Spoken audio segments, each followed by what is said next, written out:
Polemic. We are here. I am your host, Mack, and I'm chilling today. Because I'm with my boy. They don't. Nick is in the building, man, and I'm about to get polemic with you, man. How you feeling? I'm good. Yeah? Good. I've been relaxed, chill. 33 now. Larry Bird year, the legend. 33. So we both there. I'm good. I'm Both there. happy. How I know you went out to New York, right? What was that like? 'Cause I know you went there. You said you had a black experience. Yeah, I actually went to the Studio Museum in Harlem. Mm-hmm. It was like an art museum. Got to see the history. Best time of the month, right? Black History Month, but it's Black History Month all year, so But my girl playing that, so that was pretty cool. It was inspiring too. You just get to see how much we were involved with in early times that doesn't get to get spoken about in regular school, and I think just for black artists, just to be able to see certain paintings like that are just worth a lot of money too. Basquiat painting is there. Someone donated their version of it, well, their painting to their but it was nice. It was calm. Harlem was calm. Good be around the people. I had to go get our the food from Harlem. You know what I mean? Red Rooster, shout out Red Rooster. They always serving your boy good, but yeah, it was nice, man. I love that. Was it something? But most people when they on their birthday they go to New York. They party, they wild out, etc. What was it? Were you feeling something that made you go? I want to check out a museum. Like what mood were you in on this 33rd year? Yeah, I feel like as I've been getting older, just I've been liking zen, serenity, tranquil type of vibes. I of course I'm still hitting like a bar or something. But like I feel like the partying, fist pumping days for me is kind of like over. Nick was out here fist pumping? Probably back in the day, right? When you in college and you trying to fit in with the crowd, right? Do what the white boys is doing and stuff. But for the most part, like I just feel like now I'm chill. Like now I think traveling and just being able to be a part of like the community too. Like, we hitting bodegas and getting chopped cheese, you got to, right? We're in New York. And I think got to get a slice. Like I feel like we could go there and do the whole fancy thing, but then I'm just like, nah. Like you hitting those mom and pop shops and all that really be really good. Where the good food at, you know what I'm saying? So my first time having a chopped cheese was in Atlanta by a dude who's from Brooklyn. Yeah, and I was like, yo, it's probably a good thing I didn't grow up with this. Yeah, I'm probably a lot bigger than what I am. Nah, probably, they make the healthy ones too. There's a healthy chopped cheese. Yeah, but you get it however you want it. You know what I'm saying? So it's just hamburger meat, chopped up. Great gluttony. Great gluttony, yo. I love it.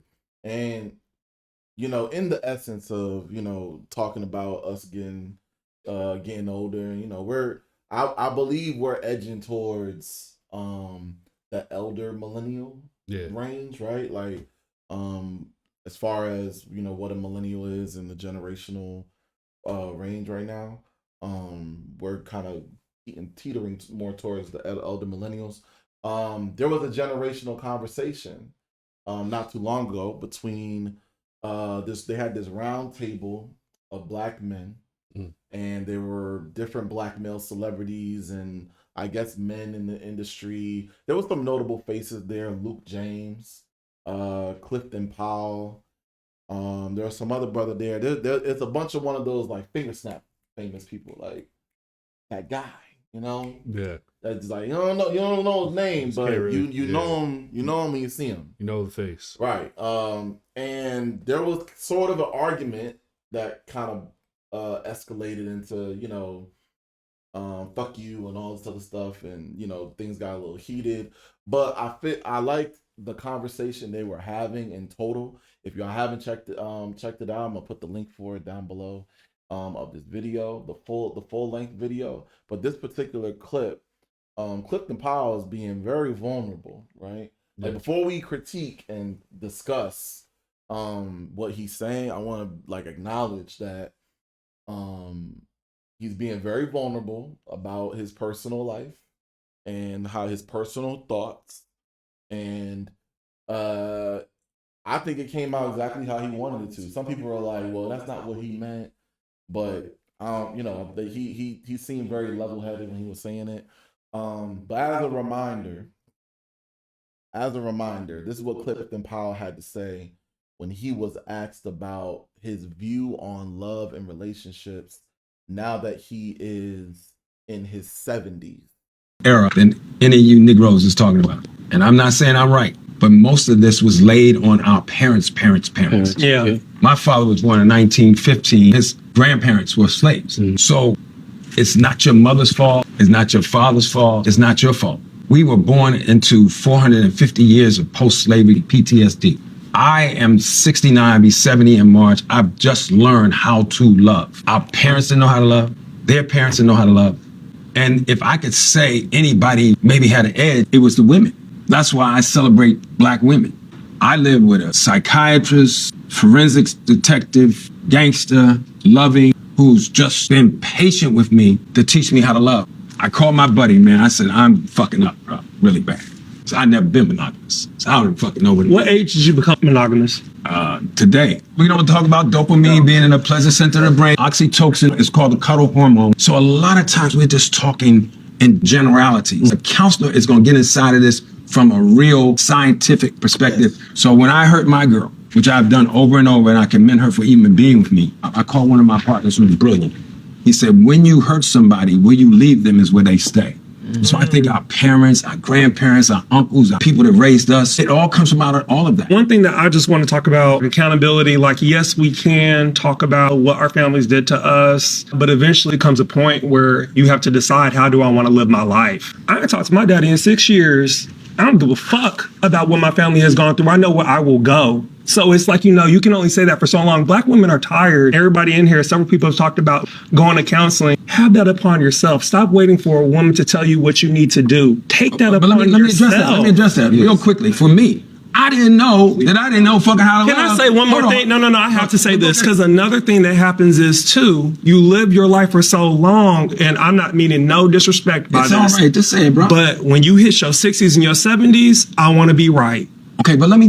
I want to live my life right. I want someone to take care of me and protect me, and that's what a lot of women have issues with. Because I'm living it right the fuck now. As I said, I said 60s and 70s. Let me say this. Don't overtalk me. I'm gonna fucking overtalk you because you're talking out of but you're not gonna disrespect me. You don't know what the fuck you talking about. I am. I just learned to love it. I do. You don't know what the fuck you talking about. Oh, I do. You can't. I do. I don't know it, nigga. I do. Good. You don't know what the fuck you talking about. Get the fuck out of here. You can't tell me what the fuck I'm living, nigga. You cannot fix no shit that you don't even know is happening. Let's get to the truth of this shit. You can't fix no shit unless you meet somebody on another level. Fuck out of here. That's Clifton Powell, bro. Yo, for those that don't know, man, Clifton Powell is OG black villain.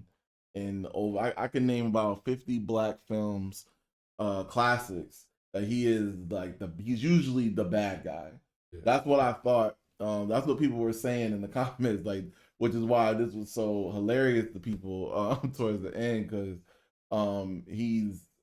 who would have thought that in his real life, you know, because he usually plays the cheater, the infidel, you know, the guy that can't be trusted, etc. Who would have thought he was actually that in real life? But before we get into what he said, what were your initial thoughts on the conversation? Who do you think? Where do you think things went wrong in that conversation?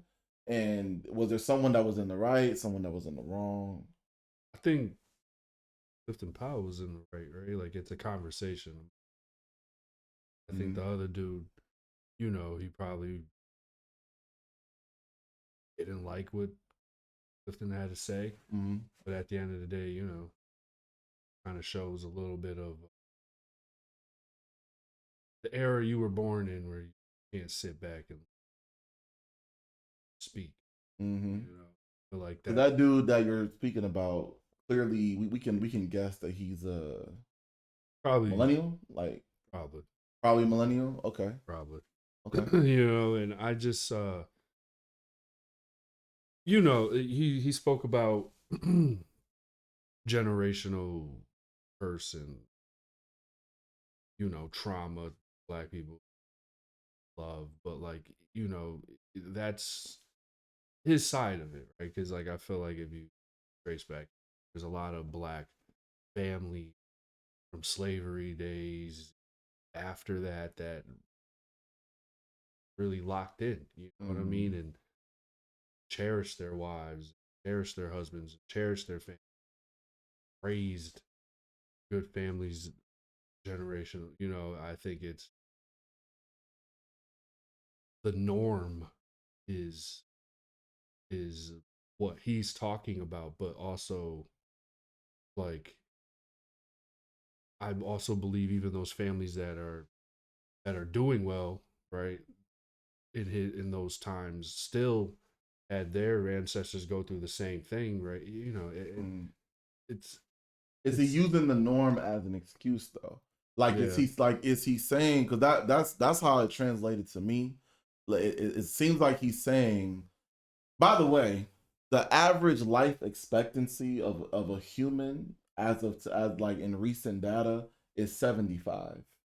That's the average, like, that any of us get to live up to. To say that you waited, that you couldn't figure out how to be monogamous and committal up until 70 is a wild statement to me. Because what I'm hearing from you is the reason why it took you this long is because Black men were never taught how to love, right, and they were never taught how to be faithful. It's more of a choice. It is a choice, and I completely agree. I think commitment is a choice. I don't think it's something that I think it's something that you have to want. Yeah, shit. Right? A lot of us are born into the families that are already disrupted, right? Yeah. And mom and dad were already separated, right? So like commitment was something that you probably just didn't see early on. Right. You know, I think about like my mom and pops, like they weren't together, you know, as far as I can remember. I never seen them, but like they found their person, right? And I got to see an example of it. And it is hard work. You know what I mean? Like it is hard work.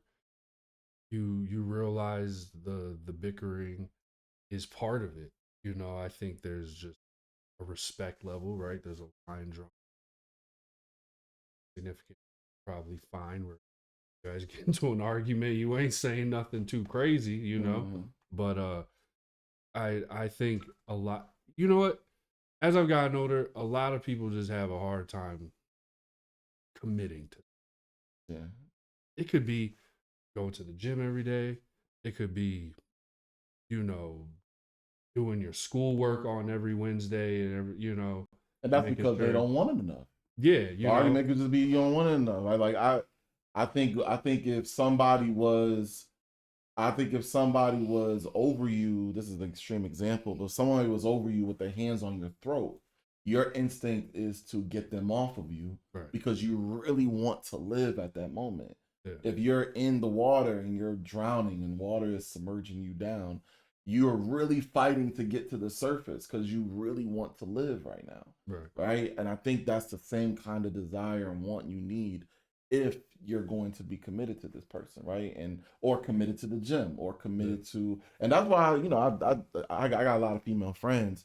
I always, because they're always worried that the new dude that they're talking to, they don't know if he's going to turn out to be like a cheater like the last one. And I think one of the best ways to indicate that is look at what he's committed to now. Right. Is he committed to, like, you know, he has a job? Does he call out a lot? He told you he's in the gym. How often is he in the gym? He told you he's on a strict diet. How often do you see him sticking to that diet? You know, like, check his commitment to the other things that he said that he's locked in with. I know. I mean, I got friends who be messing with dudes that ain't even committed to their kids. You know what I'm saying? Like you knowingly know he ain't like he's not there for his daughter, his son.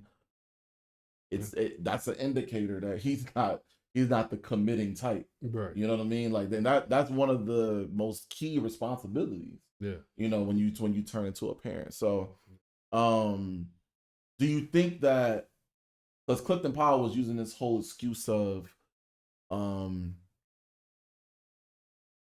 I didn't learn this until I was 70 because generationally we didn't learn this in my generation, et cetera, et cetera. How long can you use that as an excuse? I think we all get an example. You know, no matter how jacked up the version of it is, you know, some people have wild examples of love, which is. Well, I don't think was he saying he doesn't know how to love or he doesn't know how to commit? You know, he definitely said things, right? monogamy. So he spoke on that. So it seems like just committing to one woman too, you know. And you know, I feel like that's an ongoing struggle for a lot of men, you know. But it like you have to want it. You know what I mean? Yeah. And like you gotta want it bad. To me, that comes with other things. Like if you commit to one woman, you guys are having the same views on something. So whether if that's a family or you guys don't want to have kids and you guys just want to live y'all traveling lifestyle and make money, or you want to raise a legacy and like there's so many ways of doing it. And I think a lot of people now, you know, we're so caught up too on the physical, on the surface level, outer like experience of people. Like, you know, you're just like, ooh, she looks good, or this and that, or she has this, or she has this, or this is fun, this is that. And then as you dive deeper into the relationship, you realizing like, okay, like we're adults. Maybe if we were 15, 16, 17, all this stuff that we're talking about could just be whatever. It could just be fun. But like, as you get older, it's just like, no, like I got to go to work. I got to do this. I got to do that. I want to own a home. Am I going to commit to this person and eventually own a home with them? Like, you know, the level of conversation in relationship is different.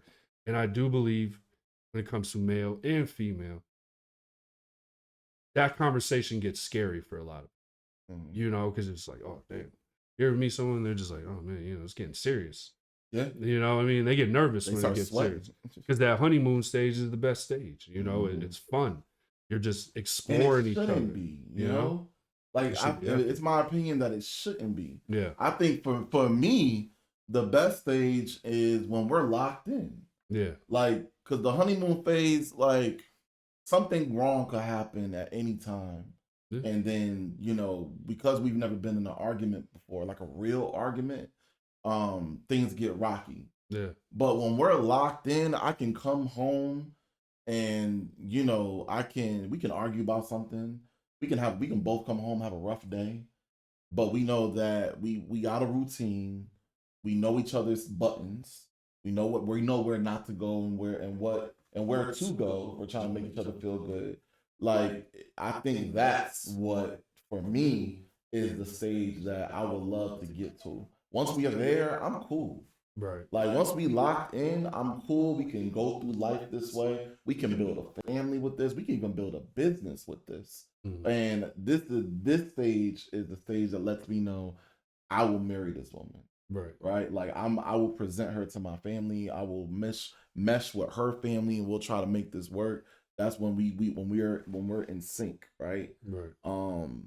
But that honeymoon, so I resent when people go, oh, my ball and chain, or damn, man, I'm gonna have to settle down, or that weird and that weird tradition of like getting a bunch of strippers on your last day before you get married, as if you have to, because whenever you go to a bachelor party in that style, right, the theme is the fun is over, time to settle down. Right.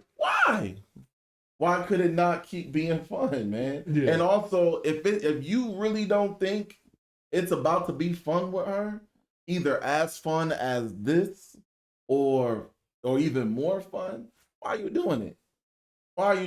I think we should know by now that moving forward, advancing in a relationship when you're not ready, because you're trying to satisfy some societal norm, or you're trying to you just think, oh, this is just what we do, this is what 30-year-olds do. They get married, right? Like, if those are the reasons, I think you're doomed to fail. Yeah, I always said that. I think you're doomed to fail. You gotta, the person's gotta be your best friend, and think about like who your best friend is to this day. That wasn't no overnight process. That took work. That took you seeing them at their lowest, taking work. Them seeing you at your lowest, and realizing that, like, man, like, this person ain't gonna leave my side. And I think that's what it is I think the moment, there's obviously things in relationships where there's just like no coming back from. But like when you also look at a lot of things, what maybe lead up to a male or female doing something that's jeopardizing to the relationship, there's always a lot of things that happened beforehand that they just didn't tackle, which led to, gradually seeing them separate, or arguing once a week turns into 2, 3, 4, 5 every day. It just, I think it's important to just really tackle a lot of stuff early on. But just, you guys gotta look each other in the eye and be like, yo, I choose you. Like, you know what I mean? I choose you. It's gotta, there's, I always used to joke around with like, man, like women always need some type of reassurance, right? And then it's just like, but I get it now. Like, like the action speaks louder than words, but that reminder that comes from you speaking, right? Like, your tongue is a powerful weapon. It's words of affirmation. It's the most powerful weapon. It can really destroy or make a lot of things. So, I think that's why, like, I started to humble myself on that thought process, reassurance, and understanding that goes across the board. Girlfriend, mother, brother, sister, everyone deserves, like, hey, I love you, or I got your back, or what you need, I'm here. Like, it's when you least expect it and you see a message like that, or you get a phone call like that, you know how that makes you feel, So I think it's the same thing for relationships. And it hits even harder when it's backed by action. Exactly. You know what I mean? Like, a bunch of I love yous and I'm gonna be here forevers and all this other like talk. It starts to hit more and more empty. When the person that on the receiving end is like, man, you don't mean that shit. Why you on my phone talking to this guy? Hey, man, please, you couldn't even help me out when I was stuck on the side of the road. Man, I act like I didn't remember when you left me for Jenny or whatever. Like, like, so you definitely gotta back that up with some action. And last thing before we journey off from this, I think both of those men in that clip, I think they were triggered. Oh yeah. I think Clifton, the reason he blew up because he felt he was, and that's a thing about baby boomers and like older generations, man. It's hard to critique them without feeling like they're getting attacked, right? And it depends on, and sometimes it doesn't even matter how you dress it up.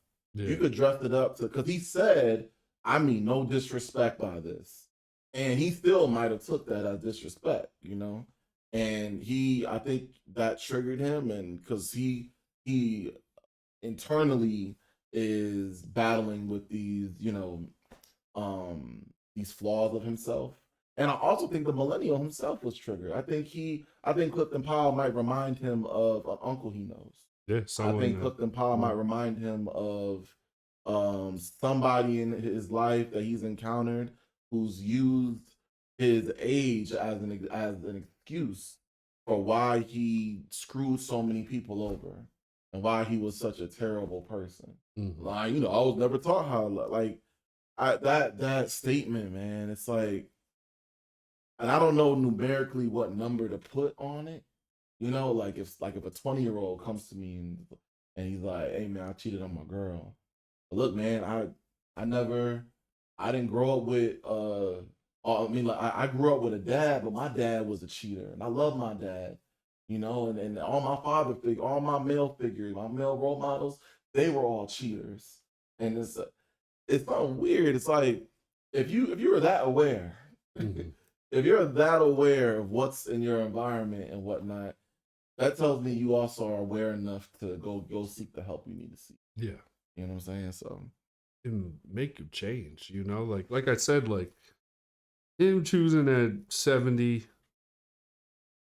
You know, to me, it's like that's a choice. Like you could have settled down 20 years.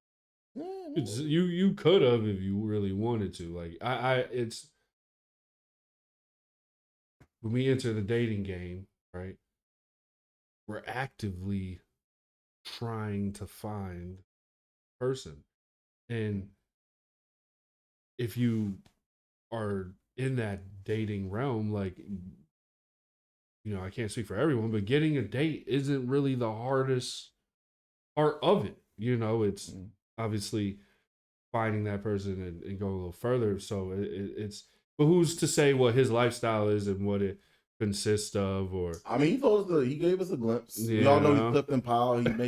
He's in a different tax bracket than the both of us. Yeah, so. You know, so he sees a lot more women than we do. He probably gets away with a lot more stuff than we would because of his tax bracket. And he said in the clip that he's had several women and he's messed it up with all of them. And he said he even has one.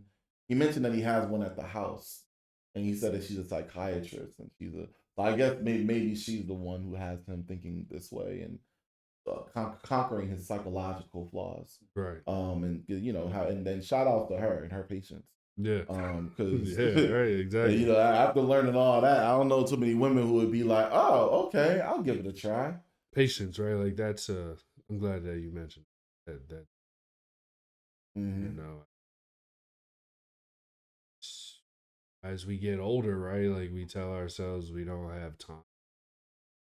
You know, and I think women too, like they get older and if they want more kids or if they have them, they really, that patience word is really like walking on eggshells because let's say she's 33 and she wants more or she doesn't have any. It's just like, what are we doing? Right? Like it's not like you're 18, 19 and you're dating and trying to figure it out. Right. It's like, no, like a lot of things on our side as men, we have to have figured out. We have to have certain things together, finances, this, that, so forth, have a certain mindset. We're expecting her to. And like the process doesn't have to be sped up, but it's a little more sped up because it's like we're adults. We know what it takes to be in this if this is what we want to do. So a lot more things are getting done quicker, you know. Right. So I feel like so patience is big, but it's one of those things where it's always getting doubt, you know, because you're like, man, I'm about to 40 in this amount of time, or I'm about to be this, or where am I going to be? And then, you know, you're trying to tackle life itself. But I think for Clifton Powell, I agree where it's just, you know, he's of the age now where, hey, like I actually feel like I can do this now. Like we think about Robert De Niro, right? He's 70, still having kids. Like, you know what I mean? Like it's your own journey, and I do believe that guy was triggered. The one that, you know, that millennial. Yeah, and I just call him the shiny hair millennial. It could remind him of his father. Like, man, like you just now decide to settle down with one woman. Like, you know what I mean? It could have reminded him of a conversation he had. Like acting as if you don't have the capacity to commit, and you're an actor, bro. Yeah, you know how much commitment it takes to lock in on your lines, to lock in on a gig, be out there for months and weeks and years, a year sometimes. Like, and he's in films back to back. He ain't no one-time pony. Like one trick pony. He's in a lot of stuff. His catalog is huge. Yeah. You know what I mean? Like, it's not like you're incapable of commitment. You just haven't chosen to commit. And mind you, I want to make it very clear. I'm a monogamer, but I don't, this conversation isn't just for those who are into monogamy, right? Because there's commitment for those who are into polyamory. There's those who are into polyandry, but all these different, any type of relationship that requires commitment, this conversation is for you, right? And I think a lot of what you were saying before about patience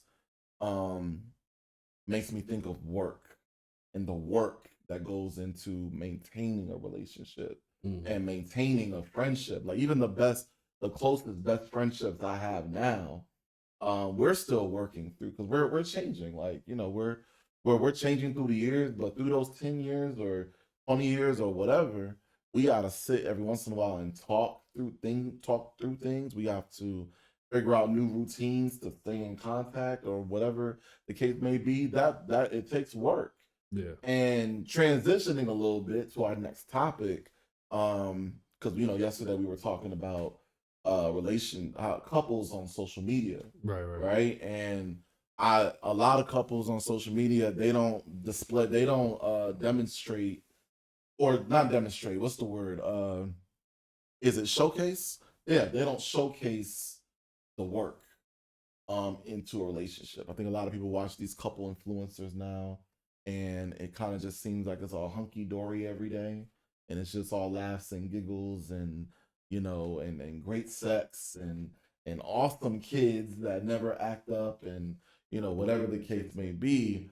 And I'm noticing that it's starting to create a false sense of reality for the viewers.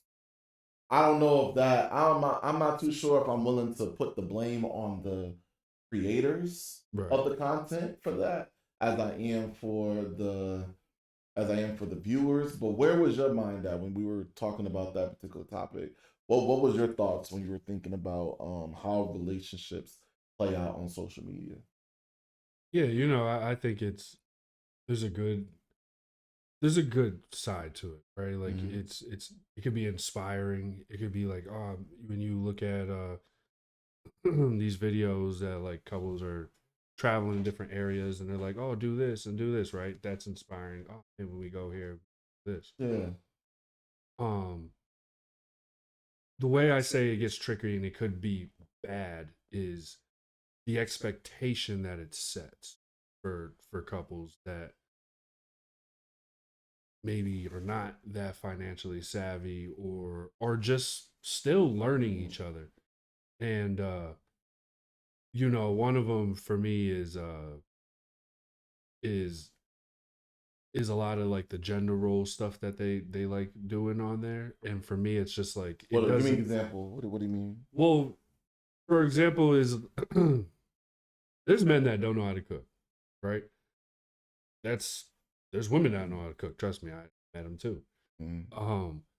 And I feel like you could see these videos of like, men might be just a good chef. They got a good grandma or mom that taught them how to make that good soul food meal, and they showing out for their woman, right? And you see these videos, and that girl could just be laying there like watching these videos because you know how the algorithm goes and listening to you and watching, and she could then spring that upon her man, and he may just be against the kitchen because like he just doesn't have the confidence in himself to get in that kitchen and try.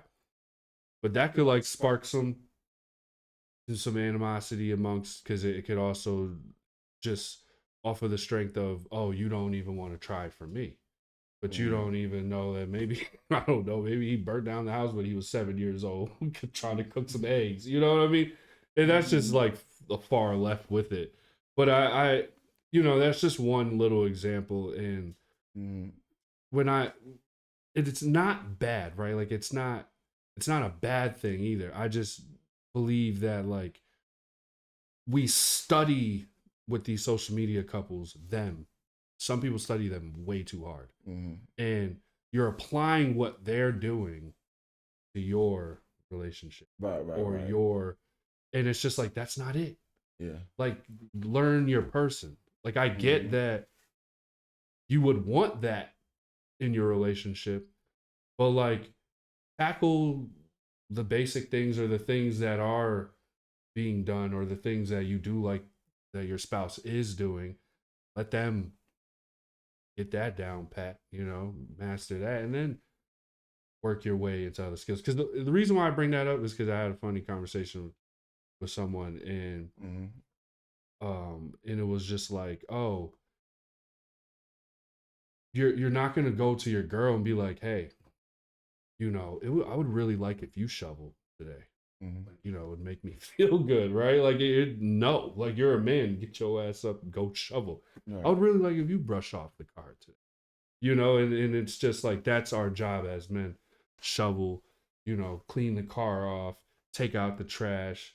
But we know that we will never ask our spouse to do that because it's just not right. It's not, I guess it's not manly or whatever. But like that's I did that one. How'd that go for you? It did not go well. That's what I mean, It did not go well. So I just that's where I say where it's it's just one of those things where you have to just be mindful of your intake of it. And like a lot of sometimes I'll scroll and you come across these videos where people just have different views on relationships. And like I realize like it's maybe cool to read about this stuff or listen to it, but you can't apply it to your relationship. Like I stopped years back really talking about my relationship with like people, and specifically off of the strength of they don't know my girl. You know what I mean? Like they may know of her because they met her or I introduced them to her, but they don't know her like how I know her. So if she did something or she made me upset and I go rant to my friend or to this person or that, like they can hear what I say, but they're not going to truly understand like the ground, right? And then they're only getting my side of it. And like that outside influence coming in could just deter like how I was going to approach it, when I maybe came to my senses, and that's why I just think it's good. Just think about like how parents and their kids are. Like that's a tight knit bond. Right. Granted, you still with the cousin and all this, but like what y'all talk about is like what stays in that house, what goes on in that house stays in that house. What goes on in our relationship should stay in our relationship.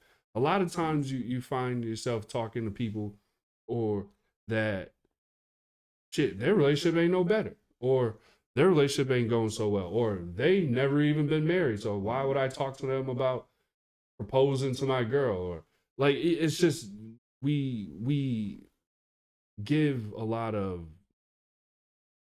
what's the word I'm looking for? We give a lot of personal energy. Yeah, that as well to things that really don't serve us. And it's not serving. When I say us, I say like you and your spouse, like, right? Like it would not serve it well. And I feel like as I've gotten older, it's important if you want a long-term relationship and you want to be with someone and you want to build that whole white picket fence backyard dreamland, like it's important to have the conversations with the people that are already doing it.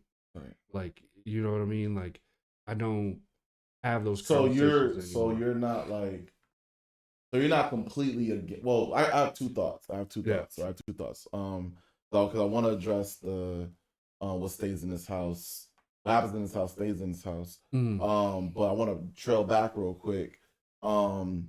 Just to make the point that couples have been comparing themselves to other couples, even before social media. That's just a thing that a lot of couples do. Yeah. Right? I think what social media did is, prior to social media, you might compare yourself, your couple, your girl or your man might compare themselves to, just the couples in your community. But because of social media, so many other couples now. Right. Right. And they dress up their lives very well. Even if behind the scenes, they're going through abusive situations, they're cheating on each other, And we've seen that happen with cats like Derek Jackson, and there's some light skinned dude that recently got under fire.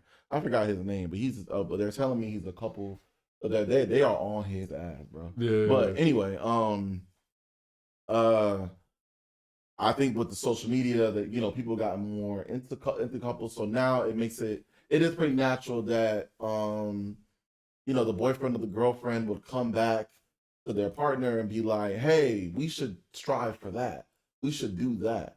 I don't think there's nothing wrong with inspiration. I think inspiration is good. I think I think it's great to see couples doing things that you couldn't imagine yourself doing. Like I've always thought it would be difficult to have kids and travel as much as I do. Right. I love traveling outside of the country. But I've seen couples online talk about how they make it happen. Right? They may not talk about the drama behind the scenes or the arguments or all of that, but they are giving some vital information on how they travel and still with the kids and maintain their marriage and all that, etc. Because for a lot of us, we can only imagine being a global traveler solo dolo. Yeah. So I think it's inspirational in that sense. I agree with you that the generalizations gotta stop. Just because something works for one couple doesn't mean it works for all. Right. And I think that tends to be the content I stay away from. Like if there's somebody that posts up a video and they say, there was this girl, I will find the clip and I swear I will add it to this particular segment. There is a girl whose video went viral. She got proposed to, and after she got proposed to, she looked in front of the camera and she said something along the lines of, they told me not to cook for him. They told me not to do this and not to do that, and they told, like, she just started. She still got showing off the ring, right? She's showing off the ring, and she's like listing all the things that I guess her friends or her community told her not to do when it comes to getting a man or getting to the ring, and he's in the back just like boasting up, like yup. And I'm happy for that couple, right? But that what works for y'all ain't gonna work for everybody, because everybody's not looking for the same thing. Right. I think that's what's important to mention. We mentioned earlier, relationships and commitments all about what you want. We don't all want the same thing. We don't all desire, and we also don't all come from the same backgrounds. You know what I mean? So this couple that whether they do Taco Tuesday every Tuesday, you can't come to me with that if you know that I'm vegan. Yeah. Like, you when you got with me that I was vegan. We're not going to do Taco Tuesday. We might do our own version, or we might start doing something of our own tradition in this household. Ground beef out. Yeah, substitute with something else. But like, don't get mad at me if we can't do what they're doing, because also it shouldn't matter. We should be, when we get together, we should be trying to design our own happiness. And I think ultimately that's why there's a part of me that supports that message. What happens in this house stays in this house, because our relationship is unique. So if we go out telling everybody about our relationship and they don't understand our relationship, they could give us faulty information that we bring back to the relationship that ruins it, that ruins the union. But I think that's where you got to learn to distinguish bad advice from good advice. Right. I think all bad advice is anything that starts with every man, every woman. Like if I have a problem with my girl and I go get advice from one of my elders, whether that be my stepfather, my uncles, my aunties, whatever, and they start by saying, well, every woman, what? I immediately close my ears, because whatever you're about to tell me, you're about to make a large generalization of all women, and you didn't even ask me about the woman that I'm with. Right. You know what I mean? To find out what she likes, what she's into, what type of person she is, her customs, her traditions, because whatever you're about to tell me, it may not apply to her. Yeah. Because all women aren't the same. All men are not the same. Right. You know what I mean? I think that's where a lot of, and mind you, this advice is to all sexualities and variations of relationships. I think it applies to all, not just man on woman relationships, right? So, but where I have a problem with that statement, I'm gonna end with this, is I I think the whole notion of what stays in this house, what happens in this house stays in this house. I think a lot of that has led to, that's a traditional statement. Yeah. And it led to a lot of abuse and pain in the past, right? Because I do think there are certain circumstances where it's important to seek counsel. And you should, Chance the Rapper has a bar in one of his records. He says, I don't want nobody to be at my wedding that won't be there for my marriage. They can see that shit on Facebook. They can like it, they can share it. And like, I felt that. Like, yeah, I don't want anybody at my wedding who's not going to be someone I can come to for counsel when we're in turmoil, and not someone who's set out to divide us. We all know who those people are. Yeah. Y'all can stay at home. I want the people that support this union to be in the room, because I want to know that, you know, I want you to let us know we can come to you when, you know, the conversations we're having with each other just isn't working out. Because sometimes you need a third party. You need a third party opinion. We're not the smartest people. We're also not licensed mental health professionals. We're not clergy. Like, I seek counsel from other people on certain situations that are just beyond me, you know? Yeah. You know what I'm saying?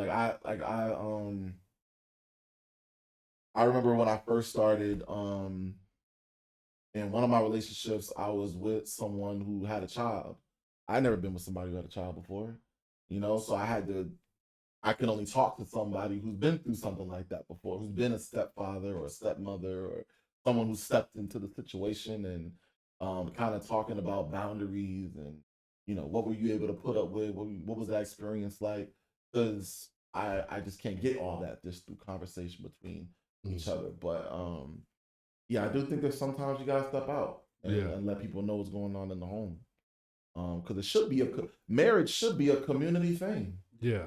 It should be. It should be something that everybody that loves us, they want to see us succeed. Right. Right? They want to see us be great. And the ones that don't, cool. We not gonna talk to them. Because they didn't want us to be together in the first place. Yeah, I guess you navigate that, right? And we all have friends from walks of trying to talk to this friend about this, probably gonna get nothing that I want to hear besides F that person, and you know what I mean? Advice you're gonna get from people in life is going to be subjective. Yeah. That's why I cherish my friends that I have that offer objective advice. Right. Like, I know when I ask you a question and I ask for feedback, you're gonna give it to me. You're gonna try to be as unbiased as possible. Most people who give you advice, they're telling you something the way they would do it. They're projecting. Yeah. Right? They're telling you how they would deal with a cheating man. They're telling you how they would deal with getting robbed. They're telling you how they would deal with somebody lying to them. And it's never like, they're never looking at, you can give them all the details possible, but they're struggling to look at all the full landscape before actually giving you the counsel. Yeah. So, yeah. I agree. You just gotta make sure you navigate that properly, and figuring out who you talk, figuring out who's the right people to call, who's the right people to go to. Yeah, and I think that's part of growing, and having these conversations and wisdom, right? Like all that kicks in. Knowing right from wrong. It's also not taking things not too serious, but too literal, I guess, to the point where you can't think for yourself. Right. Where like you're really gotta keep running off to different people, because like, and that could be just a personal thing for some people where they just really need and seek outside advice all the time. But I just think, man, like the reason why I too bring it up is when I say best friends, like when you think of your best friends, or you think of that person that you can call or whatever, like, no, you never really had to have like a side conversation with other people to tell you about your best friend and how to stay good friends. Like you guys just do that. I have, man. You know? I can say I have. Yeah. You know, I mean, and that comes most likely, I'm sure, from, and that's usually with other friends. Like, yeah, you know, I've had friends that I've been with for 10 plus years. Right. And in order to, there could be a way that they're moving that I don't like. And we've had a conversation about it, but we keep hitting a brick wall. Right. And I might have to go, I talk to somebody who, I'll tell them about the situation. But when I tell them about it, I'm not gossiping. Right. You know what I mean? Like, I think that's what you're talking about. It's like gossip and like talking down on your partner in front of other people. That's not what I'm doing. I'm not going to them and saying, hey, yo, my best friend's tripping. They're stupid. They're, you know, whatever. I'm saying this is the issue. This is my best friend's point of view. This is my point of view. We're clashing because of this. Yeah. What do I do? Yeah. You know, and who do you think is right? Am I tripping? Sometimes I ask, am I tripping? Because I could be wrong. Right. I'm okay with being wrong. Like, you know, you can tell me if I'm wrong. Am I tripping? So I guess some friendships you don't need to, but you do. Yeah. I mean, for me, I think I don't think there's no shame in asking for help. No, of course not. You know, and I don't so either. You know, I just look at it as at the end of the day is like, go get all the advice that you seek about reworking this relationship with a friend or growing it and tackling this issue that you're having a friend. But like the overall is it's going to be you and that person, that friend that fixes that. You know, I can, and that's why you should start with that. Yeah, because I've seen a lot of times bringing in the outside friend, playing the middleman to, hey, like this person said this and you should talk to them. Oh, but you know, they said this. They could get jeopardized in the whole friendship clash because they're getting left to choose a side. And you know, and that happens. And that's why I say it's important on how you bring the information to them. If you bring the information to them and you're calling and you're making it seem like you're the only one that's in the right. Right. And the other person is wrong, then that's why you gotta be careful of how you seek counsel from somebody else, right? And mind you, I'm in agreement that this should be your last resort. You going outside of the relationship to seek help, that should be the last resort. The first thing when there's a conflict that arises should be to talk it out with your partner. Yeah, or y'all should sit down. Y'all should be able to try to fix it. If you're religious, then you talk it out with God. Right. If you are, you know, faith based, go to your rabbi, your pastor, your you know, your spiritual leader, whatever that is for you, that'll help you out. If you're in therapy, go to therapy. If you're, you know, if you got friends that you trust or elders whose wisdom you respect, go to them, you know. And to segue, because this all stemmed from how relationships are being perceived on social media, right? Something else I've noticed on social media and was this comment that circulated pretty well, and I've been seeing a lot of people resharing it. And you said it yesterday. We were talking about this episode. Black History Month is kind of mid this year. Yeah. Why? Yeah. Why do you feel that? I don't laugh because it's not funny. It's not. But what about Black History Month was mid this year as opposed to previous? Epstein files took over, you know. Diddy took over. 50 Cent's beef took over. Okay. You know. So you talking about as far as like media coverage? Yeah, you like know, this monkey punch coverage. took over, running around with his his monkey doll. I don't know if y'all seen that. Yeah, I'm sure. Michael B. and Delroy got called a nigga by through Threat Syndrome at the back. I'd seen that. That was crazy. Listen, like I was having this conversation, and you know, it's I don't believe it's being looked at as like a joke. You know, it's not that. It has got dumbed down. I don't want to get into the politics. I don't want to talk about Trump and all this other stuff, but like there's just a lot of things that even black media coverage isn't even covering.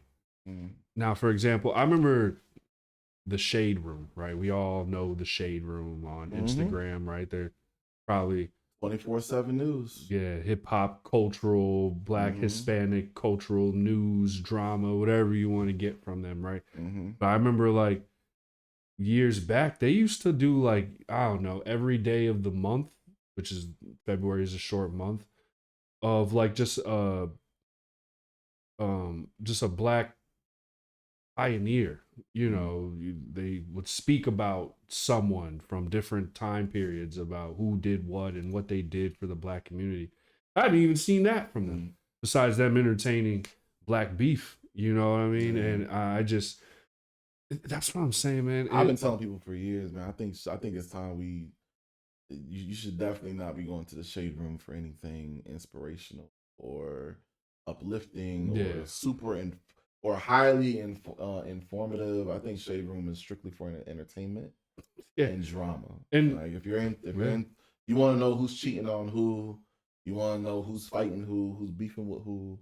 That's what Shade Room is for. And that's the overall thing of you gotta know where to look. This conversation we're having, because like a lot of it, right? The Clifton Powell, the relationships, the social media, the Black history going on social media. Instagram, Facebook, Twitter, entertainment, and that's where I leave it at, like, and that's just what it is, and I think it's, I guess like these are the apps that we use often, so we expect to see certain things or whatever, but we kind of have to get out the mindset that if we want to learn about some black history, it ain't gonna be Instagram. You know what I mean? Like it's gonna be what I did this past weekend, going to Harlem, going to the Studio Museum and seeing black art, reading about how the museum got started in the 40s, 60s, reading about and seeing, you know, a lot of people don't even know what the African American flag looked like or the colors on it. Or the African American national anthem. You know what I'm saying? Like just all these things that I was able to see, and just like there was a whole segment in the museum where they were talking about like these guys were doing like, it was like Christmas lights, but it was just like flashing light patterns, and I think about like bright nights, or I think about like all that. When we see these creative lights on light shows or bright nights, like it stemmed from that stuff, them messing with it and like how the lights go on and off, and you see like the patterns and what they created of that light image. And then you look at the broader aspect. When you think about the street light, like, right, that was a black man that created that. You know what I mean? I can't recall his name, but I remember taking black history classes in college. Like there was a lot of things that got tackled that I never would have learned in high school or middle school. And I took that as something that I wanted to do for myself. A couple years ago, probably about 2-3 years ago, I was able to like really trace back my last name, the plantation in Georgia. And I learned about like there's a Moultrie, Georgia.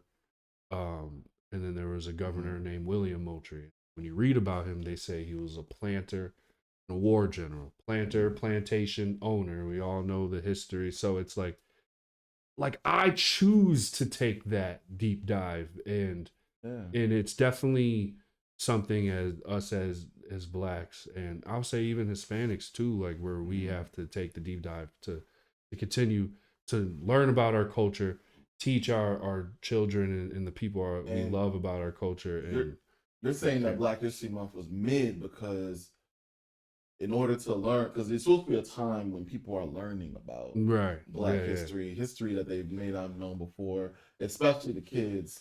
And you shouldn't have to do a deep dive for it. Yeah, I shouldn't be in your face. It should, etc. And I agree with you. I have an additional take, but I agree with you that a lot of February's nonsense gets sweeps over Black History Month. And don't forget, people do their usual acknowledgments. You know, you got shopping stores that do their Black History Month deals, and you got the White House that brings their token Black people up that, which I don't even think went on this year. It did. It was sad to watch, bro. It was sad to watch, bro. I'm gonna save you some time, man. There's a bunch of Black folks up there polishing the ego of this man. Yeah, bro. We ain't gonna get into that. That was wildly embarrassing. And also, I think it's important to note that February happens during multiple award seasons. Oscars, BAFTA, Grammys, all those are happening. Golden Globes, all of that is happening around the same time. So there's a lot of stuff that happens around that. Not just the award show, but the before the award show, after the award show, and those things kind of get more circulation than Black history acknowledgement. And I'll also say that as an educator, there unless you're in a predominantly Black school, because I've taught predominantly Black, I've taught predominantly Latino, and predominantly white. There's not a mandatory push for Black history education around February time, like there used to be. And I know a part of that is DEI getting cut, and there's a lot of schools and districts that are scared because Trump administration has threatened to pull funding from schools and districts that teach Black history, and as opposed to as its own subject, right? And so there's some districts and schools that are very scared to kind of tote that realm. You also have people trying to ban certain books in Black history. They're trying to rewrite certain parts of our history, such as calling enslaved Africans as indentured servants, or kind of suggesting that the slave labor wasn't that bad. Whatever the case may be. But I think there's another reason why Black History Month has been mid. Are you familiar with Morgan Freeman's famous response to Black History Month? Or it's not. It shouldn't be just a month. I'm just gonna play that clip real quick. History Month you find ridiculous. Why? You're gonna relegate my history to a month? Oh, come on. What do you do with yours? Which month is White History Month? Well, come on, tell me. Well, I'm Jewish. Okay, which month is Jewish History Month? There isn't one. Oh, why not? Yeah. Do you want one? No. I don't either. I don't want a Black History Month. Black history is American history. Sticking on to what he's saying, I think people are starting to feel like Morgan Freeman. I'm hearing an argument out there that Black history should be acknowledged as world history and American history, and as long as we keep separating it by having a single month to celebrate it, then they will always just look at Black history as its own separate thing. Yeah, I think that's the argument. I'm not saying I agree with it, but that's what I see out there. I believe there's some truth to that for sure. Like I mean, that's a lot of work too. It's rewriting these textbooks that history teachers gives our kids. I don't have any kids, but you're an educator, so you see it in middle school. If you pick up a history book, there's probably 10 pages or less where it actually probably speaks about like some Black historians and people that made a difference, and you know, it's always the same ones that we hear about, you know, which it's not a problem, but you know, there's obviously a lot more going on. And then I think about too, like, we could freshen it up, like, you know what I mean, like we're in 2026, like we could talk about what people had did in the 90s, like, you know what I mean, there's plenty of black folks, and you know, for example, like I'll throw a rapper out there, Nipsey. He's made his way up to the pedestal on a sense of, like, you could put him in Black history because of how much of an impact he made in the community. Modernize who our heroes are. So they're not the same Malcolm X, Rosa Parks, because like expand them to let them know about the heroes and positive role models that shaped history as of recent. Yeah, and I also think if you kind of need to make it fun for the kids. Like if you sit a lot of kids down and talk about Malcolm X and Martin Luther King and Rosa Parks, and you know, they know the stories, but and they'll learn it, but some of it isn't fun for them, you know, and I think it's a lot of trauma. It's that too, and, you know, and I think it's important to talk about and show and the recent and the ones that they like, and you know, 9 times out of 10 a kid is influenced by some type of hip-hop artist, singer, or an athlete, especially from the Black and brown community. So I think the reason why Nipsey made such an impact was because he talked about Black business outside of his rap, right? He talked about how to get it and work hard to have it, and like not skipping steps, and having a solid foundation, a solid people around you, and you know, and realize someone that they can relate to. Yeah, and you can't be either more recent. Like when was his passing? 2020. Yeah, that or 2021 or something like that. 2021, something like that. So you know, I think I do agree with Morgan Freeman for sure. But I also still believe that we deserve to, because there's so much going on throughout the world yearly, right? Every year it's something. We live our days trying to make sure we're okay, our family's okay. Christmas comes around, we celebrate that, right? When Halloween comes around, we celebrate that. Like, why can't, when February comes around, celebrate that? Like, you know what I mean? It doesn't necessarily mean it has to be a month, but like we could, just like on holidays, and we choose that day to celebrate Christmas, or that day to celebrate, you know, St. Patrick's Day. Like, why can't we just use that month to celebrate us? It doesn't cause any harm, I would say. But I do agree with Morgan Freeman where it should just be, it is American history. No different than, you know, the natives that were here before blacks and whites even got here, right? Like, their history as well. So, you know, American history runs deep, a lot of bloodshed, a lot of tears, a lot of trauma, but also like there's a lot of like our ancestors sacrificed them.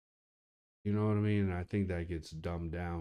And that's what I mean. Black History Month, where it feels like it's like our ancestors like went through hell and back. Right. Like, you know what I mean? And I think a lot of that stuff needs to get tackled. Like, I'm a strong believer in not forgetting like the reason why like things are the way they are, you know, and that goes across the board for everything, sports, music. Like, remember the pioneers, remember the ones that the reason why you are free, you know. I think it's just important, and it's just educational. I think it's, when you look at anything that people are good at, normally they say if you master the basics, you're gonna be all right, you know. And I think learning about, as a black as a black person learning about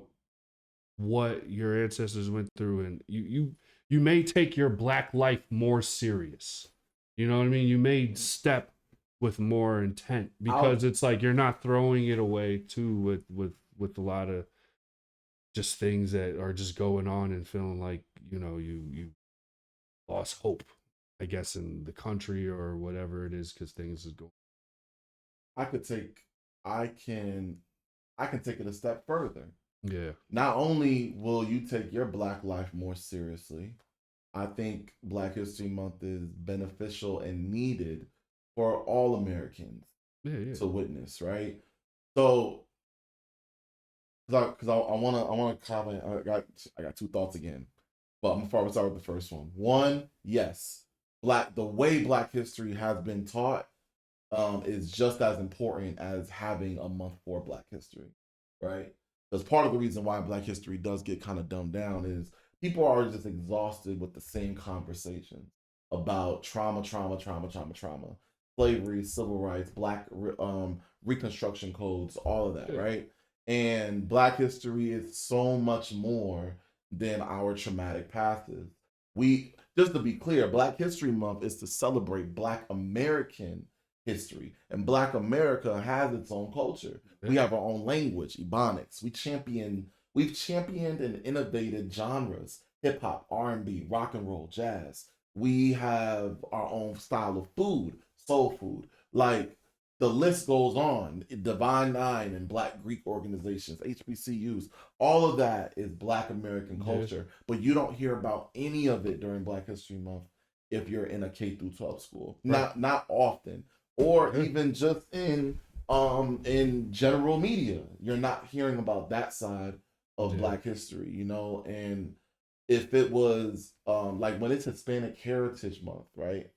That's in, I believe, October. Somewhere around October, it goes from like October, September, something like that. Hispanic Heritage Month, usually those conversations are more so embracing the food that comes out of Latino communities, the dances, the influences on musical genres.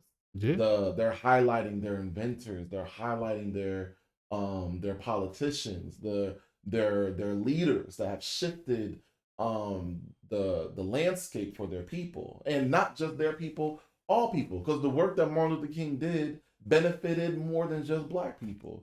And that's where I feel the conversation, that's where I feel the languaging needs to get different.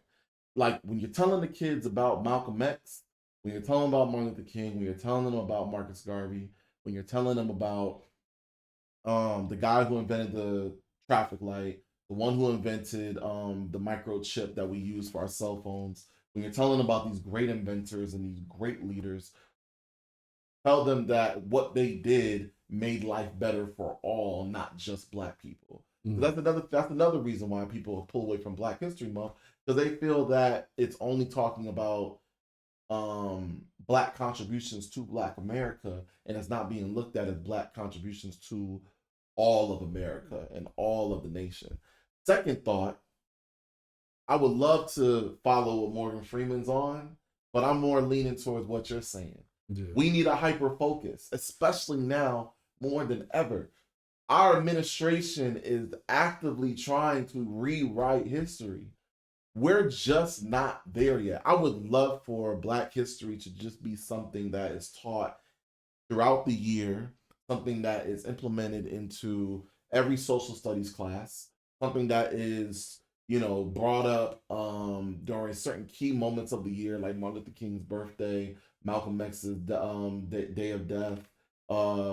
You know, have a Black Panther Day, have a you know, a day to celebrate the birth of hip hop, all of that, right? Yeah. Cool. Like, I would love for Black history to just be something that's just naturally embedded in everyday American conversation, but we're just not there yet. Like, we're still having conversations about the accuracy in our history. We're still having conversations with people on national television, on platforms like Fox and CNN, about how slavery actually went. how Jim Crow really went down, how Reconstruction era really went down, how our involvement was like in the Civil War and World War I and Vietnam War and all of that, and you know, who's the real inventors and what really happened to the Tulsa massacre and the Montgomery bus boycotts. We're still having these conversations on major public platforms, so it's not a widely Black contribution to America is not widely accepted, like you know, amongst all in this melting pot of an experiment we call America. Yeah. So because we're not there yet, there is a need for a month, a time of the year where there's a hyper focus. Yeah. Because if we don't hyper focus for 30 days, and mind you, it's not even 30 days, it's 28 because February is the shortest. So we're not gonna get into that. It's we need a hyper focus for a month on this particular group, because even today, 2026, they are still being marginalized. Yeah. From the conversation of why America is so great, why America is so desirable for, you know, like anytime you talk about, and this, you may not think America is great, but I'm talking about to the people who do think America is great. Why aren't you acknowledging the contributions that the Black community have had in how great and why how great it is? Right. Because I bet if I ask you why America is great, I can tell you how Black people contributed to any of that happening. Yeah. Right. Whether you praise its capitalism, you praise the fact that you have that this is the land of opportunity, you praise the fact that you have the freedom of speech and the free. I will tell you how Black people contributed to all of that. Right. That's the conversation I want to get more into, you know, moving forward. And yes, as an educator, it is boring as hell to kids for us to sit and tell them about Rosa Parks and all these leaders of the past and what they did. Like, we have to change how we're doing Black History Month. It doesn't have to just be lectures. Yeah, it don't do projects. Yeah. You know what I'm saying? Have them do projects. I've seen elementary schools where the kids are dressing up like Frederick Douglass and you know, the Mae Jemison, the first Black female astronaut, and you know, all, and in the auditorium people are walking around and asking, who are you? Mm-hmm. And then they'll say, I'm Malcolm X, and I believe that, and they'll go into their whole spill, you know. And these are kids in elementary school, 5th grade, 4th grade, yeah, you know, and they're doing research early. I'll get into my education bag, but the point is, I agree. I agree. There should still be a hyper focus on Black History Month because we're just not there yet. Yeah, we're just not there yet. Where it can be acknowledged as a whole history. It's fun too, like, you know what I mean. Like I find it, you know, fun, and I acknowledge it every time it comes around. You know, it's one of those things where there's nothing wrong with being proud that, man, it's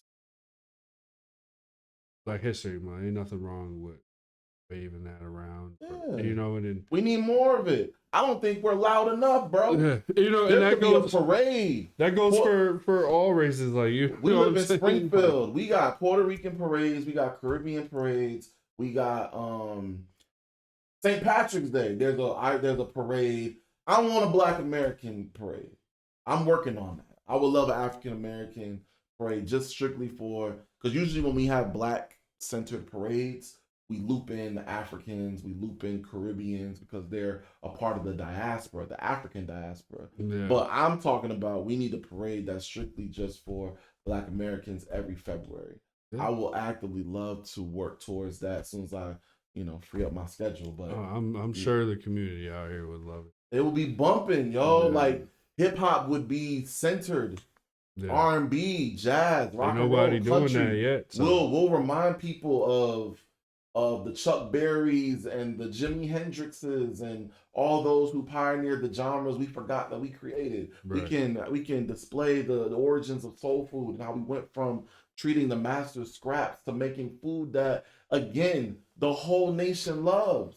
And that's what I mean, where, you know, with the Black history, where it's like it can get tackled in so many different ways when it comes to teaching someone about in the schools. Like it doesn't have to just be what we've learned and our parents learned over the years. It literally could be, you know, today class I'm gonna teach you how to make a soul food. We're gonna go through the steps. You know, and it's just like I don't know. There's just so many things that we could implement. Bring back home ec.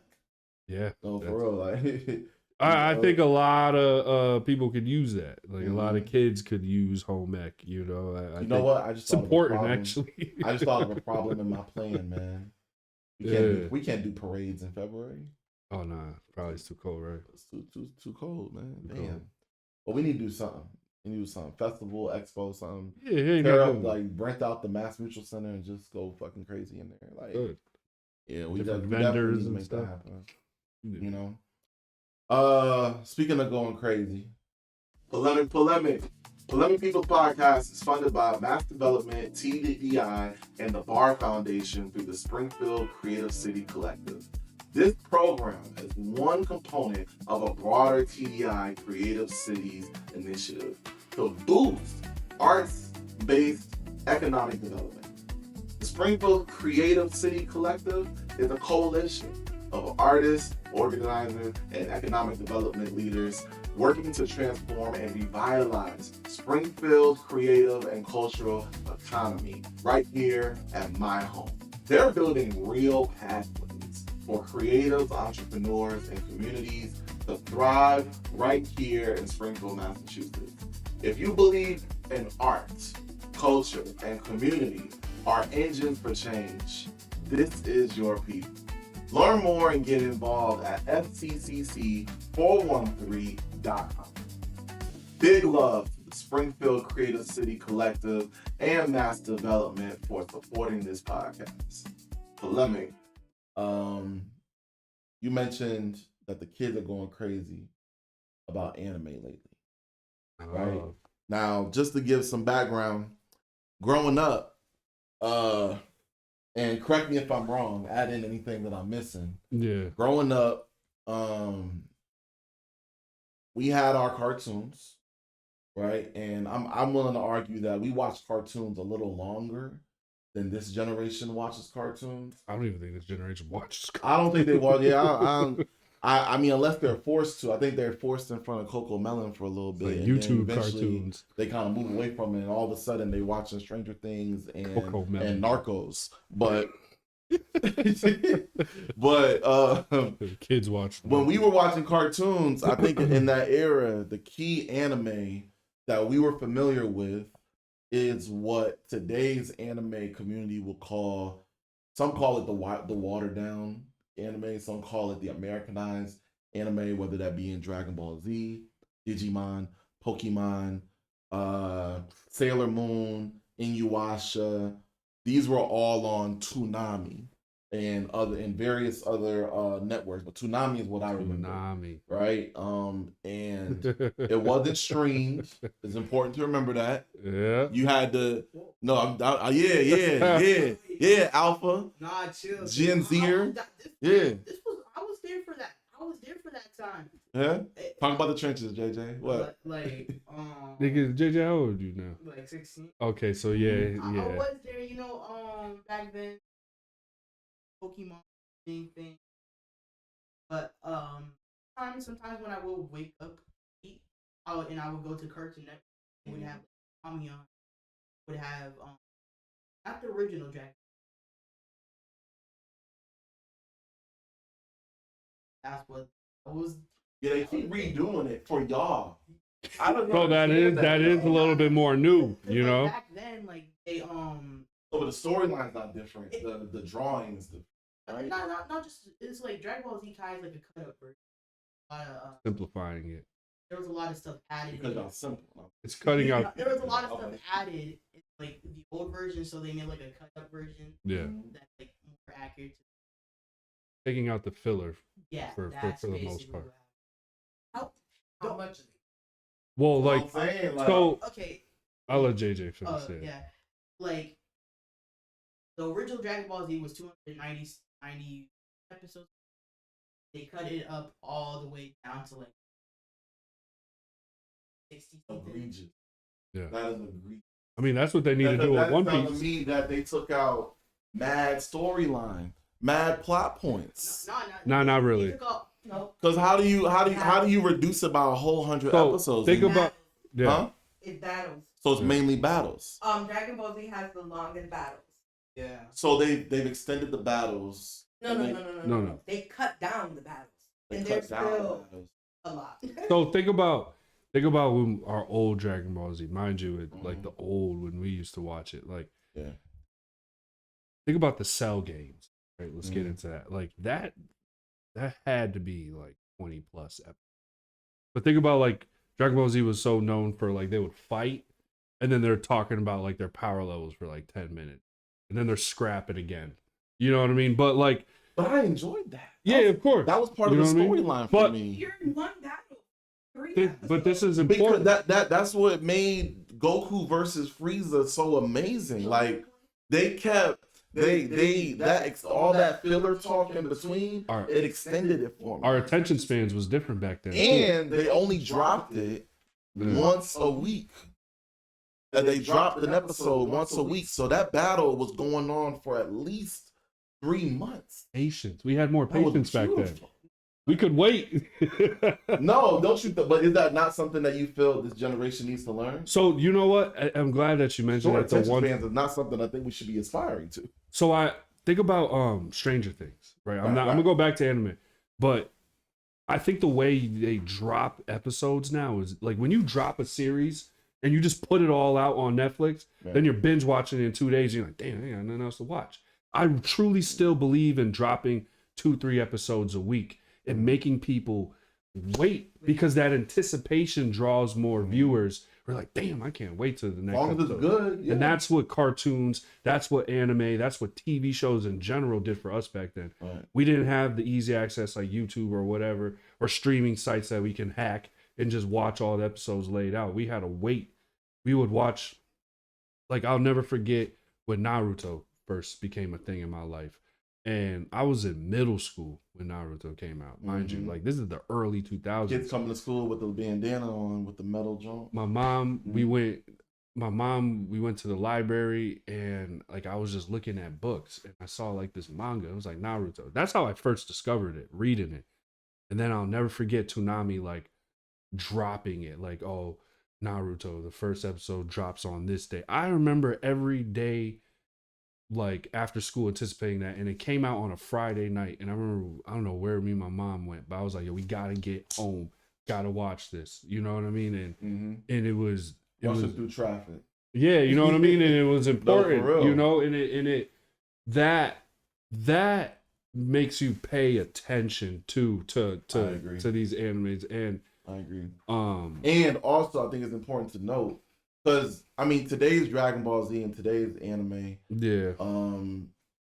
I think it's important to note not only did it come on at a particular time, so you had to like be attentive to it, but once it was gone, you didn't catch the rerun until maybe a day later or a week later. So if you missed it, and you were pissed. I had a strict household. You had to go to the house. You had to go to school the next day, and everybody's like, "Yo, did you see that episode?" Yeah. Nah, man, I had to mow the lawn, and now you pissed because you know. And I think that, to your point, I love that they made an event out of it. I think that's what makes it so. I think that's why this last because you were talking about Stranger Things, this last Stranger Things season, so why it did so well, because a lot of people were saying that the writing and the storyline had problems. Whatever problems it had, what it did correctly, y'all still waited for the pacing. Y'all waited. They could have dropped. It was only like, what was it, 10 episodes? Yeah. 10? It was under 10 or less. Probably like 8. Maybe 8, yeah. Right. Because a lot of them are doing 8. They could have dropped it all at one day. Right? They could have. But they knew that if you wanted to get a cinematic feel from it, like you're watching it in the theater, give it to them in doses. Yeah. Right? Because there is a lot going on in these productions. So. And let's talk about the movies that came out the past year. I would say 2025 probably now, like the Chainsaw Man, Demon Slayer movie. and all that. Like those did so big numbers, like worldwide. Where the fact that they really didn't win award at movie awards, Oscars, correct? Yes. It didn't win nothing there. I was like, they gave it to another animated film, and I think it's Does because anime get recognized at the Oscars? It did. It was there, but see, we're just now. That's why I say definitely the boom. We're just now hitting that, like, we're breaking the seal of like this is the new cartoon realm. Like kids are like, I'm sure they're watching the cartoons on Cartoon Network, Nickelodeon. But once kids hit that age and they discover anime, they ain't watching nothing else. And it's because like when you look at how these stories are brought upon in anime, like they're so intricate, they're so precise, and they're so like I've got my girl into watching Freerun. And if anybody hasn't seen Freerun, please watch Freerun. And Freerun is very slow burn, but each episode is like a life story. And this new season, the last episode was about love. And like Freerun, she's rolling with these, this guy named Stark and this girl named Fern. Both of them pretty much lost their parents to violence and all this other stuff. So going back to Clifton Powell, learn how to love. These kids don't know how to love, but like they know they like each other. And the whole episode was just like about like this kid planning a date for her, and he's trying to figure it out, but like he's also awkward with it. And then at the end of it, he's just like, you didn't smile. And she's just like, you know what? Like this date didn't go as planned, but you put in effort. And it's just like for a child to see something like that, like to me, it's way more important than putting on a YouTube video and someone playing with a bunch of puppets. Like some of these animes are really teaching life lessons, and that's what cartoons did. Hey Arnold taught that shit to me in so many different ways. There's so many of these. Like I think of Samurai Jack. That whole cartoon just teaches the cartoon version of the way of the samurai, and all you see is like it teaches emotional control, because every time Aku comes around, he loses his shit, but then like he has to go back to the way of the samurai and the way of being Zen, one with the earth, and like that's how I fight the darkness. And you think about like a lot of people struggle with like emotional dysregulation, and something happens, they don't know how to control their emotions, and like there's parts in that season where you're watching him do breathing techniques. And now granted, as a kid you're probably watching it, it's probably not registering. You know what I mean, probably not register processing. It might just be. I think part of what as you get older it does, but we weren't watching just kids play with toys on YouTube when we were kids. Like we were, if we sat down and watched something, we was watching something our parents wanted to watch, or we was watching a cartoon that was teaching us about numbers, colors, or whatever else it wanted to. Or everything was educational for us and I think anime, there's some that's just not educational, obviously. But like I think a lot of these ones that the kids are watching, the Attack on Titan, the Demon Slayers, all these new generational ones, a lot of them teach courage, and a lot of them teach standing up for yourself, fighting for what's right, standing up for the little man, knowing that it's cool to be different. All these new ones is teaching that, and it's teaching strength, and it's dope to see. And I was just like, man, like even with my little brother, and like when he started getting older and he was just like, yeah man, like I started watching Jujutsu Kaisen. I'm like, you watching what? Like, you know what I mean? And it was cool because I was just like, man, I can connect with you. Or even like the Pokemon boom is ridiculous. Like the cards and how much they're like now, and me and you spoke about it, like now like trading Pokemon is like super cool. Like I can imagine if the cards that we had back in the day were worth as much as they're worth now. Like we would be at every Yu-Gi-Oh too, Pokemon Con, you know what I mean? And these kids have something to really, now I feel like there's so much going on where like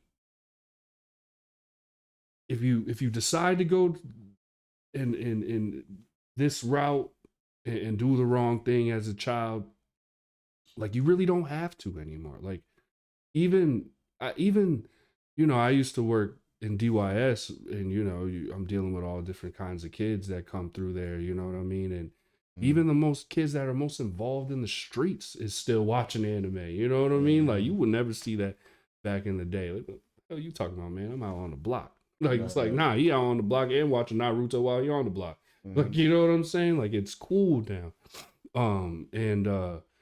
It's just, I think just amazing, and it's showing like now everyone's travel destination is Japan. Like I've been watching a lot of videos. People are like, I want to go to Japan. I was like, man, this was never a thing. But now it's a thing, and Japan has really taken over with that just because of the anime scene. Yeah, man. Like that is, I'm sure, the income that Japan gets from anime, I'm sure, is through the roof, and I'm sure the tourism has gone up. It's blowing since this new generation has adopted the love for the newer anime. Think of the celebrities, and I'm glad we're on the subject. Is I really saw it, and I spoke to you about it yesterday, where I really saw anime boom when a lot of these favorite celebrities that we like, females, Megan Thee Stallion dressing up as different characters from My Hero. The guy that plays Alex Cross just had an interview talking about how he likes Hell's Paradise and Jujutsu Kaisen and like all these new ones, Sentenced to Be a Hero, and like I can just go off on all these new ones that are like blowing up, and it's just like it's hip. And Michael B. Jordan talks about it.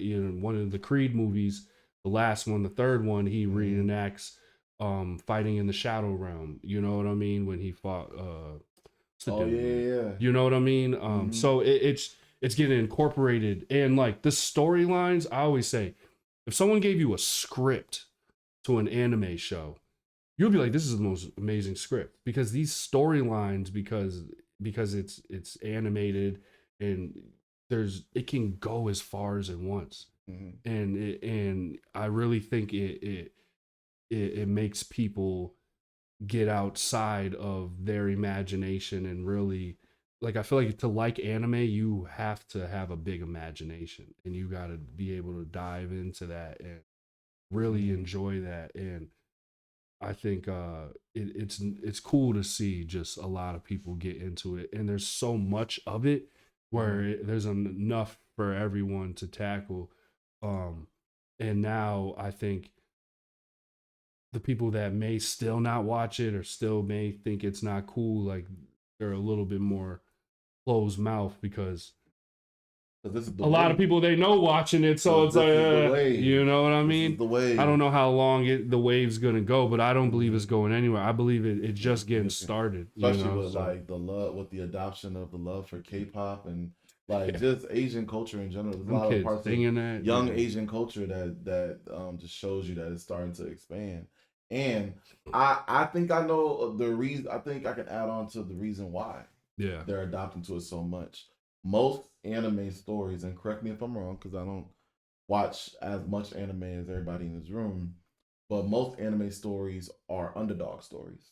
Oh yeah. And I think as a teenager, right, whether you are the most popular kid in school or the least popular kid in school, you in some part of your hierarchy system, you know what it feels like to be to feel like you're the person that doesn't have it all together. You're the awkward one. You're the one that isn't the most talented, isn't the most skilled, maybe isn't the most attractive, or whatever that case may be for you. And you see these characters and they're doing amazing stuff. Their moment comes to shine and they represent and they shock people. There's nothing like that moment when everybody has all these, in anime, when everybody has all these assumptions about you because you come from the poorest village, because you're not trained, because you've never done this before. And then you do it and you do it better than everybody. And then it's like, wait, what? And I think teenagers love that. I think that's what they can relate to the most in that general trajectory in most anime stories. I think this generation of teenagers and preteens and even the 9-year-olds and the 8-year-olds, I don't think people give kids a lot of credit. I think people underestimate kids' intelligence a lot. I think people underestimate kids' ability to process complex stories and complex emotions a lot.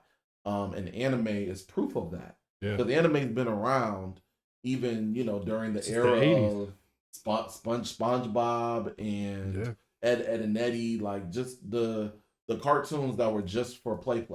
The cartoons that were just like something you watch just to pass the time. It's just for entertainment, and it's cool. Like it has its purpose. And we thought, and TV thought, that's what kids wanted to see. Right. But then, now you got this new era of kids. They're growing up with social media. They have unlimited a lot of kids, and I'm willing to argue, I don't have the data to support this, but I'm willing to argue that most kids have unlimited access to social media. They can go on TikTok and watch anything they want. They don't got no parental control on their accounts. They can doom scroll. I ask my kids all the time, yo, what are you doing at night? Why'd you go to bed at 3 a.m.? Why would you go to bed at 2 a.m.? What were you doing? Doom scrolling? They don't use that term, but that's what they're doing. Yeah. They're scrolling through thousands and thousands of content, and that content they're watching, it's majority adult, and they're watching relationships. They're watching relationship problems. They're watching just things that most kids at that age shouldn't be watching. You can argue that they shouldn't be watching. That some people argue they're too young for. Yeah. But now their interests have changed. Yeah. Right? They're not just interested in going outside, playing all day, and playing cops and robbers and whatever else our imagination used to come up with when we got to go outside in the backyard. Now they want to be entertained with good stories when they watch TV. Yeah, we was forced to go outside. Stories. They want messaging. Yeah, I think that's that is what keeps their attention now. Yeah, and I've tried my best to incorporate that into the classroom. Just keep it in mind because they want to they're really drawn in, of course, to the battles. Right. The superpowers and all of that, and that's a big element of why anime is so popular. But the underdog stories, man. Yeah, it gets them, and I love it. I recommend. I know there's some anime out there that's not too. I thought there's one anime, yo, and y'all might know that the title. There's this anime my homegirl showed me, and no superpowers or nothing. They're just super chefs, and there are titties, booty, all over. So Chuchu showed me this when 6 years old, right? And this is when I'm starting to get into like anime. And he's like, "Mom, the coolest thing ever. I think you would love it, Mom. You love 7 Deadly Sins, so you're gonna love this." And I said, "Oh, sure, come on, bro, let's do this. This is my bonding moments with my that's hilarious anime, right?" So I'm here first episode. I'm like, "Oh, this is a cool storyline, right? Food looks good, nice." Until they take a bite of the food, and they have this orgasmic moment. See, I know, like, I have emotions when I take a bite. I'm a big girl. Especially I have emotions when I take a bite. It's like, yes, suavemente. Fine. But like the clothes came. It will never show, but damn near. Yeah. Damn near. Yeah. Damn near. And the storyline was amazing, but I could only do 2 episodes, right? Yeah. And I go, we here. Like I go, Juji. 2 episodes, I was out. No, that was it. Stuff needs I to said, be Juji, filtered. you watched it? And he's like, yeah, I watched it all. I'm like, you're right, he watched it all. He on season 3. What? Of course. Yeah, some of that stuff for sure. Hey, boy, it may need to get filtered for sure. Man, do you remember the name? Do you remember the name of it? Food Wars. Oh, Food Wars. Yeah, Food Wars. my brother's I will seen definitely it. say one thing about a lot of anime, especially if you go like back in a lot of anime, But if you talk about the stuff now, like it doesn't have. Yeah. Yes. Well, I mean, if you think about it, there, like undertone like things, all anime. Honest, like if you look at some of the company, you notice some of the adult look out like. Oh, yeah. So and that's a Japanese culture thing. I was just gonna say that's a Japanese culture thing. There's definitely a bunch of things, but you know, if it's only like me who watched a lot of anime.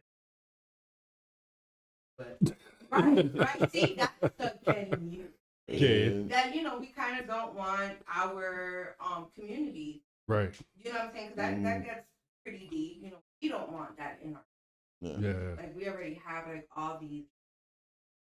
Like all this wonderful blackness and melanin and Puerto Ricanness and that. You know what I'm saying? But like the dark side of it all, the majority of like the crimes within family are like sex. You know what I'm saying? Sexual things. So like when we're showing our kids this and your kids are watching this, you're making it okay. Yeah. Because he just said, what did he say? Oh, I watch so much of it. I'm used to it. Yeah. And so like then as a parent, right? Like, do you have this conversation? So that's kind of like I have these open conversations with Julian because he's 13, but he's like so smart. And I always go like, this is weird, right? And so like then he explains like, yeah, just like watch so. And I'm like, all right, but can we get into the conversation of why this is? Yeah. And people are not watching this stuff. Moms are not watching this stuff. They're not vetting. They're not vetting the shows. Yeah, I want to know what they're watching. Right. You know what I'm saying? I want to know what they're watching. Is it something I'm a like too? Yeah. You know what I'm saying? And so like that's where it came from. Like I'm like, Julian's no longer wanting to watch, or no longer cool to him. And now all of a sudden we have like Mariah Ninja fighting and boy, he's the only boy with two sisters. So that was like his thing, to this day he still has like and he battles inside his room. Whatever that is. And I love that. I want more kids to do that. And he's bigger than me. You know what I'm the saying? kid is like shout out to him. No, he is great imagination is a sign of great intelligence. Great imagination. And I hear it. Like I'll go I used to live in a shelter back in the day. And it was like an open kind of like you shared that common area. And so my son didn't play with those. I used to be and they'll be like, oh, where's Juju? And I'll be like, oh, he's in a battle. Leave him right there. Don't interrupt him. Don't like nobody. Just leave him there. And you know why? Because I want him to open. You know what I'm saying? Like, I want him to have that open mind contact. There are things in this and who is responsible to teaching the children what's not normal and not okay. And it's moms, it's parents, it's parental. Yeah. It should be the parents' responsibility, but we live in a world where we're allowing this tablets to have these conversations with our children, and we're like, yeah, they're fine. And it's like my niece, she's on it 24/7, and I go, okay, at every. And it's like, oh, she just gets like that. And I'm like, no, thank you. There's a reason. But there's a reason why I didn't do that with my kid. I didn't buy my son he had like a rickety, like broken phone for like 2 years, but he just got you know what I'm saying? But because it's art, I'm an artist. So art is so important to me. And I mean, I get, wanting to be new age and stuff like that, but like to be creative outside of watching, and so like that concept of I need to be the example for them and have these like conversations we don't want to have with these kids. But now I have a 22-year-old and I have a 19-year-old that I didn't have to worry about because I open concept of conversation. Right.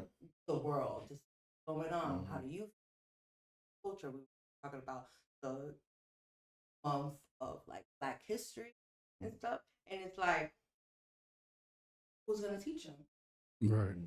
You know what I'm saying? Like, yes, there's the outside world. There, yeah, obviously the educators or whatever and other.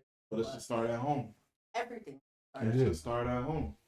Start at home. And I want to highlight something. I want to point out something that you and JJ mentioned. Because your son and JJ, right? When they said they watched, the hypersexualized characters, they processed it as, oh well, that's just I'm used to it. I watch a lot of anime, but a lot of kids don't process. Every kid processes something different, right? Like, and that's why it's so important to vet these this programming before you let your kids watch it, because there's a lot of kids who probably would have saw that and got super addicted to porn right after. Yeah. And you already know that they would have got away with it because they live in a household where nobody checks what content they're being exposed to. Yeah. Or they would have, and we already know what being addicted to porn and being hypersexualized at a young age does for you developmentally wise, right? Yeah. I think that too is like, just watch what your kids want. Like, right? Like how she said, like, I remember being excited to show my mom Naruto, even though she didn't care. But it was just like, because our upbringing is probably just a little different. But I feel like she sit and watch it with you? No, but my mom sat and played video games. I found that to be the funnest. When Resident Evil was out for PlayStation 1. Hey, my mom was a big fan of Resident Evil, and we beat that game together. And that's fun. That when I think about kids, like they look forward to that, and they brag about that. Like, I played. Me and my mom are watching such and such Demon Slayer. Like, it's like, oh, your mom's hit. Like, think about like when you're in school and you find out like some of your friends' moms be doing this with them, and you're just like, damn, man, my mom be telling me to go to bed at 9. I can't do that. You know what I'm saying? Right. Like, I don't know. Like, it's definitely important, and I do believe too, like with the whole phone situation where it's like, I remember being a kid, like, cause you said them kids were doom scrolling, and like, mind you, these kids are like elementary and whatnot. And 11, like, 12, 10. Right. Man, I had to give my parents my phone before I went to sleep. Like, leave your phone on the counter. You know what I mean? You get it in the morning. And that was after we got unlimited. For a long part of my preteen, yeah, I had minutes and I couldn't be on it at night, Yeah, so I think it's one of those things too where it's just oh, am I blue, gang? Man. Oh man. Am I blue? Oh shit. Is that different? I ain't know there's different colors, man. I'm learning something new. That's actually a remote control that comes with these. That changes the color. But I've been too lazy to get AAA batteries. Right. Hour 50? Oh. My brother. Get up out of here, right? We all got it. Yo, listen. It's been another episode, Plum People. This is the end of season 1. We will come back when the snow melts. I appreciate everybody that has been a part of this journey, bringing back Plummet People. Shout outs to STC and SCCC and Mass Development. Shout outs to Tiff. Shout outs to my producer, engineer, behind the scenes, man, JJ. Hit him one more time. Shout out to everyone kicking it with us today on the last episode. Can't wait to see what you and Destiny bring to the cameras. Shout out one more time, my boy Nick.